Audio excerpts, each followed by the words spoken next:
ကိုယ့်ရဲ့ Facebook account password တွေကိုအလွယ်ကူဆုံးပြန်လည်ပြီးတော့ကြည့်နိုင်တဲ့နည်းလမ်းလေးတစ်ခုကိုမျှဝေပေးချင်ပါတယ်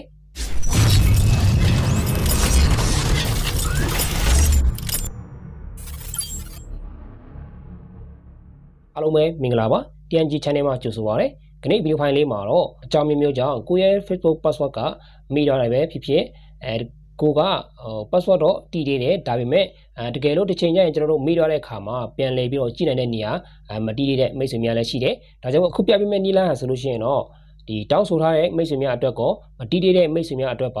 ါတည်ရှိသွားအောင်လို့ဒီဗီဒီယိုဖိုင်လေးကိုလုပ်ပေးလိုက်ရခြင်းပဲဖြစ်ပါတယ်အစီအစဉ်လေးမစတင်ခင်မှာတော့ကျွန်တော်တို့ရဲ့ channel လေးကိုလည်း subscribe နဲ့ notification လေးနှိပ်ပြီးအားပေးခဲ့ကြပါဦး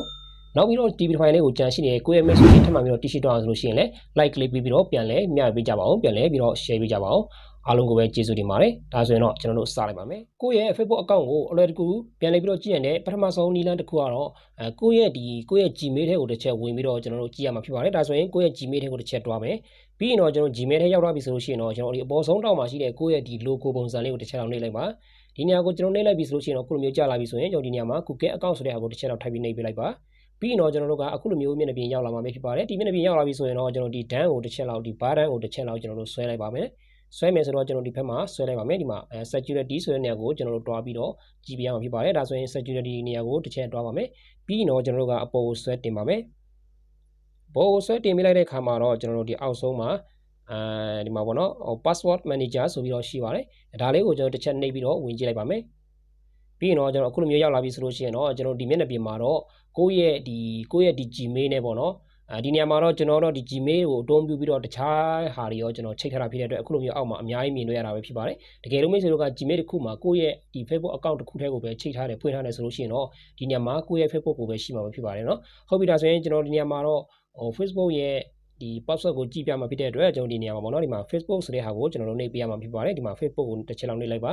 နှိပ်လိုက်မယ်ဆိုလို့ရှိရင်တော့ဒီနေရာမှာတော့ကျွန်တော်တို့ဒီကိုယ့်ရဲ့ဒီနေရာမှာတော့မိတ်ဆွေတို့ဒီဖုန်း screen မှာမြင်ရမှာလားတော့မသိဘူးပေါ့နော်တချို့နေရာမှာဆိုလို့ရှိရင်ဒီလိုမျိုး screen record လောက်တာမျိုးเนาะအရေးကြီးတဲ့နေရာတွေမှာဆိုလို့ရှိရင် screen record လောက်တာသူတို့ခွင့်မပြုပေါ့နော်ဒါပေမဲ့အခုနေရာမှာတော့မိတ်ဆွေတို့မြင်မှာလားတော့မသိဘူးပေါ့နော်ဟုတ်ပြီကျွန်တော်အဲ့ဒီကိုကြည့်ချင်တဲ့နေရာကိုတစ်ချက်လောက်နှိပ်လိုက်ပြီဆိုလို့ရှိရင်တော့သူကကျွန်တော်တိ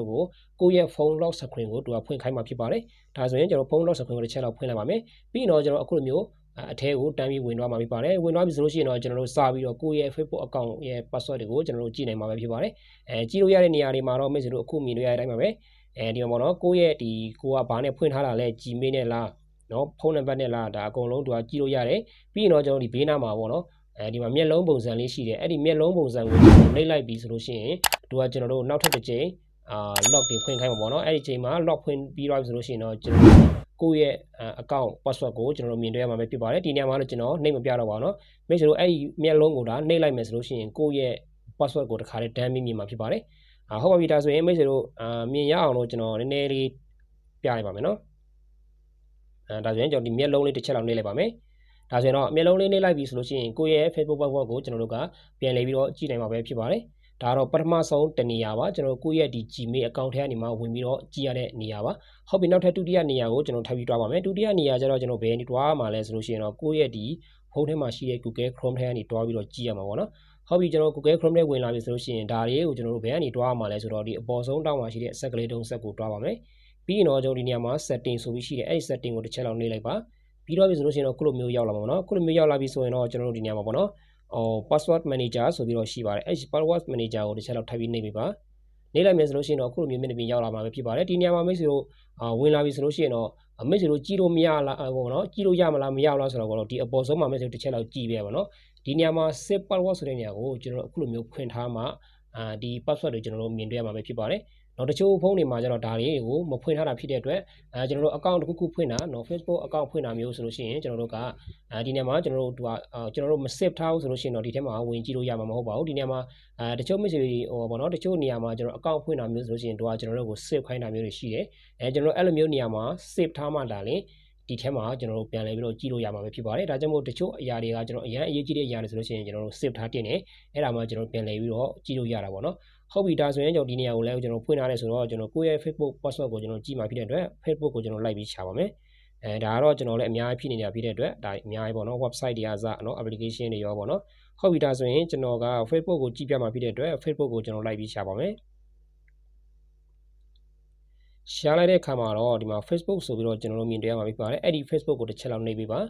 နေလိုက်မယ်ဆိုရင်တော့ဆောင်းနာကလိုပဲအခုလိုမျိုးပေါ်လာမှာဖြစ်ပါတယ်ပေါ်လာပြီဆိုရင်တော့ဒီနေရာမှာကျွန်တော်တို့